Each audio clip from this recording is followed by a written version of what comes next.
carte du maraudeur dévoile la position et les déplacements des personnes que l'on cherche.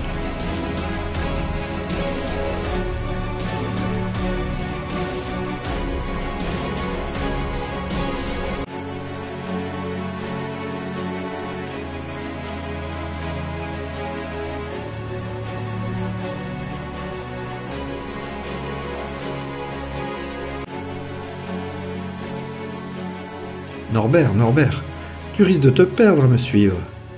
Moi, Monseigneur Thomas Louis Hélène, j'ai laissé des traces de mon passage un peu partout dans ce diocèse. Il faut dire que de nous tous, Monseigneur Hélène a eu l'épiscopat le plus long. 42 ans d'épiscopat. Il s'en est passé des choses. Je me suis laissé dire que comme moi, vous étiez religieux. Chanoine prémontré à l'abbaye de Tongerlo ? Oui, je suis né en Flandre, près de Turnhout, et dès mes 19 ans, j'ai pris l'habit religieux et suis entré dans l'abbaye prémontrée voisine de Tongerlo.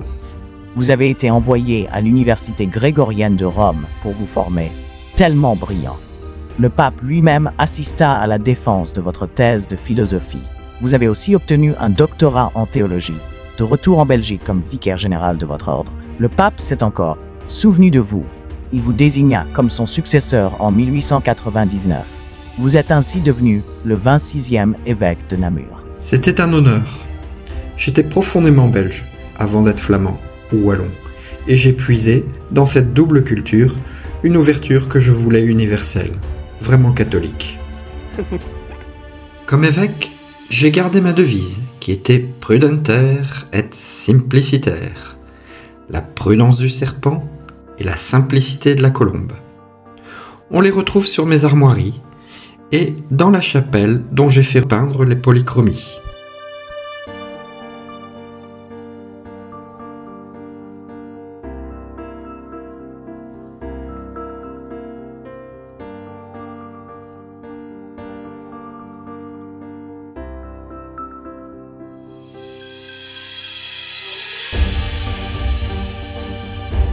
Mes armoiries portent aussi au cœur le blason de ma chère abbaye de Tongerlo.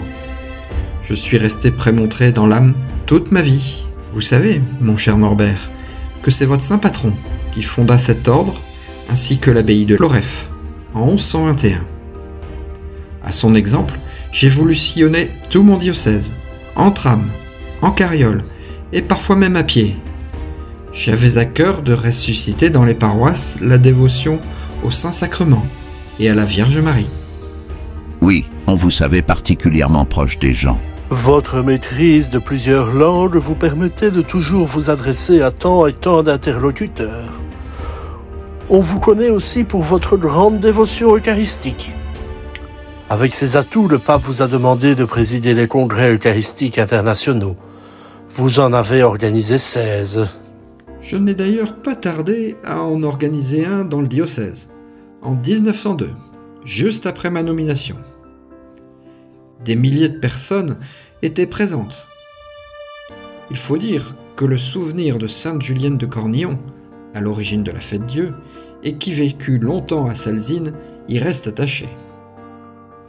Ce souffle nouveau a promu l'instauration de l'adoration perpétuelle partout dans le diocèse.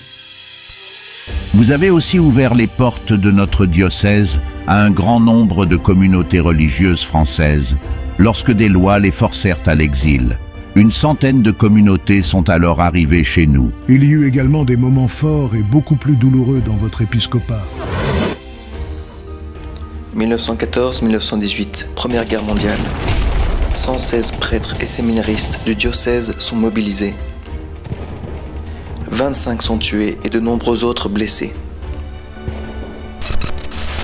À Namur, l'évêque tient tête à l'occupant. Il organise à l'évêché un bureau de recherche permettant aux familles de se retrouver. Il continue à visiter les paroisses, à soutenir les familles endeuillées et à organiser les secours. En manque de soutien, Monseigneur Hélène fait envoyer aux prisonniers un étui à cigarettes. Il propose même de se faire prisonnier en contrepartie du retour au calme. Ses lettres pastorales encouragent et témoignent de sa détermination. En octobre 1915, il apporte une réponse claire et courageuse au livre blanc, dans lequel le gouvernement allemand justifiait la conduite de ses troupes. Le pape le désignera administrateur provisoire des diocèses français, qui jouxtent celui de Namur, à savoir les diocèses des Ardennes, de Verdun et de Nancy-Toul. Votre attitude ferme et votre courage vous ont valu bien des médailles et des distinctions. Oui, et elles me sont précieuses, mais pas autant que tous les témoignages de mes chers diocésains.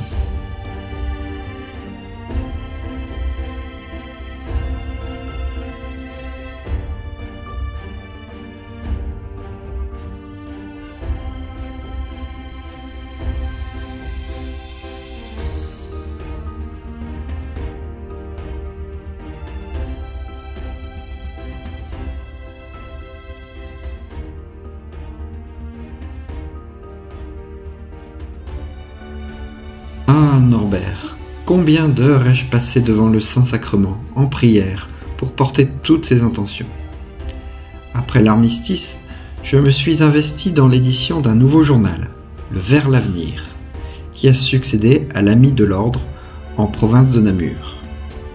Pour soutenir les agriculteurs, j'ai eu l'idée d'instaurer la Ligue agricole belge. Malheureusement, ce fut un désastre financier qui entacha la fin de mon épiscopat. Ce ne fut pas facile non plus d'accompagner les dossiers des apparitions à Borin. Pourtant, ma dévotion mariale était grande. J'avais eu à cœur de promouvoir les sanctuaires de Foi Notre-Dame, Walcourt et Astières, et j'ai fait couronner Notre-Dame du Rempart comme protectrice de la ville de Namur. Monseigneur Hélène décède en 1941. Son corps est inhumé dans la crypte de la cathédrale.